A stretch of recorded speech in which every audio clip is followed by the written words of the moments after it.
Up guys, so on this particular video we'll be discussing about a budget travel guide to Leh Ladakh in the month of June 2025, how you should be going about planning it if you haven't. So the most ideal way to reach Leh Ladakh in the month of June is to start your journey from Delhi. From Delhi, make your way to Manali with an overnight bus, and from Manali you can take either a shared vehicle, a private taxi, or you can take the government HRTC bus. But now keep in mind that the HRTC bus from Manali will break journey and stop at Keelong for the night. So it is better to take a local bus from Manali and go to Keelong, stay the night in Keelong, and then take the journey to Leh. Now from Keelong to Leh, it was roughly anywhere between 10 to 12 hours for the journey, that depending entirely on the number of times the vehicle stops along the way for roadblocks and for other snacks and lunch breaks. Now keep in mind that on this video we'll be discussing about the most economical way to be getting there.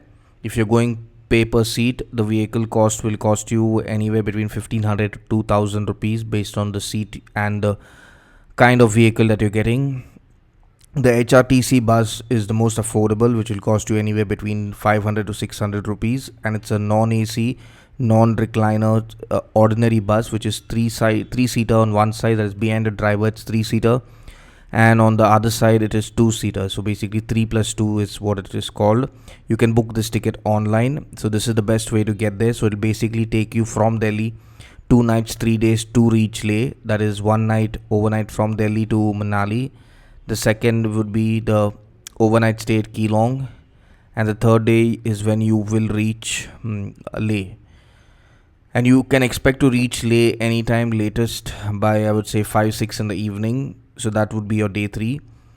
Now once you've reached Leh, the perfect place to stay is close to Leh market, but going close to Leh market will increase the cost. So you can find for accommodation close to the bus stop or near Leh main gate, where you'll find more budget accommodations. Now the reason I'm telling you to stay closer to Leh town is because staying closer to the main town where the old market is will help you actually be able to walk to most of the places that are worth sightseeing, and even the night market is walking distance. If you stay further away near Shanti Stupa, you'll need to take a shared cab or a private taxi, or have to rent a bike to move around, which will increase your costing. Now if you're traveling with a group, that will be really helpful to your budget, because the more number of people on the trip, the easier and more cost efficient the trip gets. So now keep in mind that when you are planning a trip on a budget, you can find basic guest houses and homestays, which will provide you a room for anywhere between, I would say, 600 to 800 rupees for a room. Now these rooms are very basic. They'll come with an attached bathroom and a toilet, but do not expect anything lavish. You will not get a heater. You might not even get a functional TV, but the rooms will be clean, because by default everything in Ladakh is clean. But you're not going to find a view, nor are you going to get a courtyard to chill around, and most of these places are going to be cramped up in a small building around Leh town. Now if you're going to stay 3 nights in Leh, you can expect to spend anywhere between, I would say, on an average 800 into 3 nights would make it 2400. So you can keep a budget of maximum 3000 rupees, so that you can find a better accommodation. You will find better accommodation in this budget, but it's going to be far away from the town, and then you'll have to incur the cost of a vehicle to move around, because imagine the fact that Leh is a pretty big town. It's in fact a city, but most people have a perspective that is really small and you can walk around. You can walk around most parts, but it's going to take you a really lot of time to walk around, because it's really a big city. Now coming back to the sightseeing places, if you're planning on going for local sightseeing, there are no shared vehicles to get there. So your best option is to either rent a bike, which will cost you anywhere between 1500 rupees to 2500 rupees. This is a motorbike without fuel, and if you can crack a good deal, you will get the gear, that is a helmet and the knee pads and everything that's needed. A jacket is something that you will ideally have to bring it yourself. The longer you take the bike for, the cheaper the costing is. So if you are someone who's planning on doing a biking trip, you can expect it to be anywhere between 1500 to 1800 rupees for a bike, and depends on the condition of the bike also.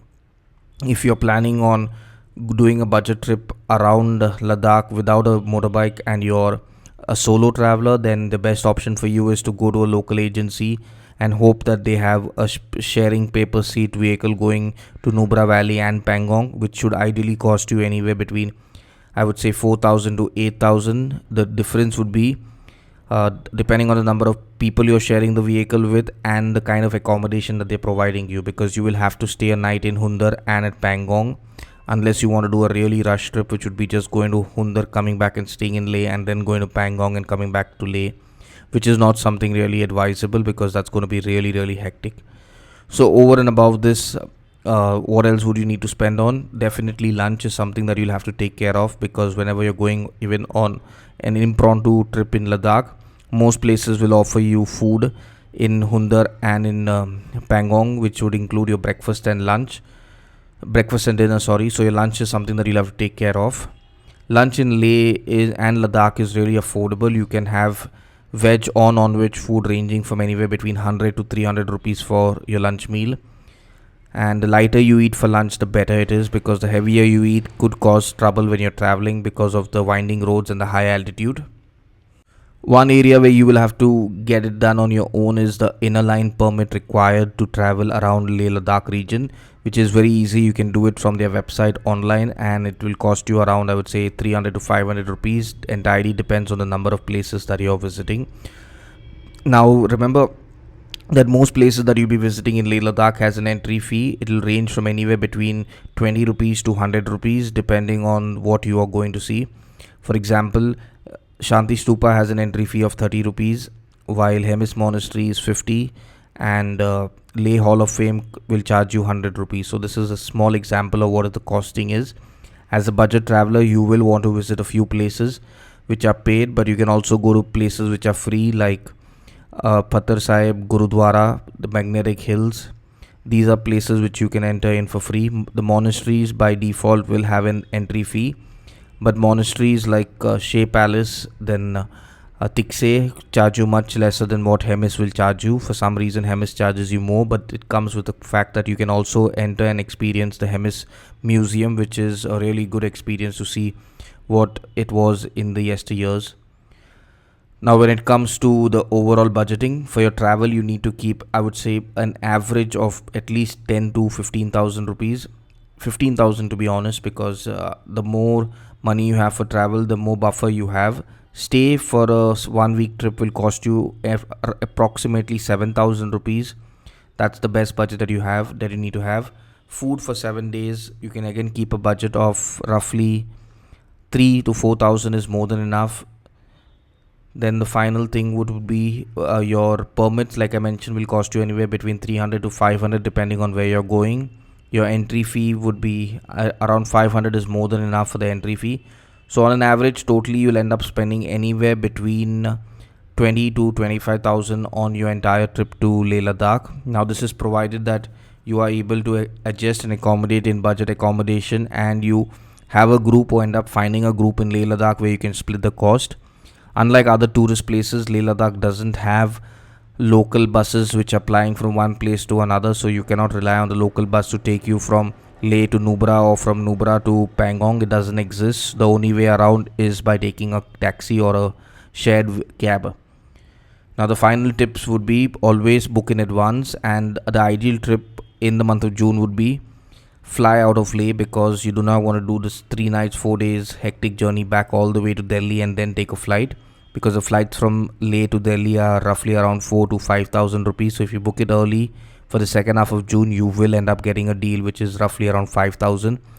And trust me, in theory you might feel that you will want to do the journey back to Leh and from Leh to Manali and save up on the 5,000 rupees, but when you're in practicality traveling over there, you're going to be so exhausted after the 7 to 10 days that you have traveled that you'll want to end up flying back. And rather than booking your last minute flight, which could cost you anywhere upwards of 7 to 10,000, it's better to book it now when it is 4 to 5 6,000 rupees. Do not wait for last minute. If you are looking for a group trip to Leh Ladakh, you can click on the link in the description. We have plenty of group trips happening to Leh Ladakh. You'll find all the details on our website. You can directly book from our website or WhatsApp our team who will help you book a Tlow trip with us. Till our next video, stay safe, stay happy, and stay blessed.